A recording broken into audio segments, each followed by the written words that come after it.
મારો હરિ કરતો હતો મારો વેલાનો નાચ મારી ગાદીનું પુનઃ એટલે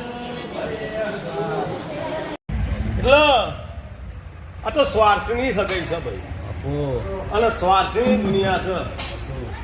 સ્વાર્થની દુનિયામાં આજ બરાબર તમે મને ભેટા થયા છો.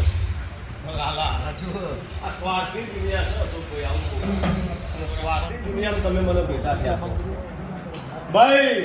પણ મારું કઈ હેડશો તો કોઈ દાડો બરાબર જો કદાચ તમને તમારું ભવમાં ભેગું ના થયું હોય ના થવાનું એવું રોમના ઓકડે લખેલું હોય ભાઈ. પણ કદાચ રોમની જોડે ભેટી મારી તમારું ભેગું ના કરી આલું તો મારું રોમ ગોખવું છે ભાઈ.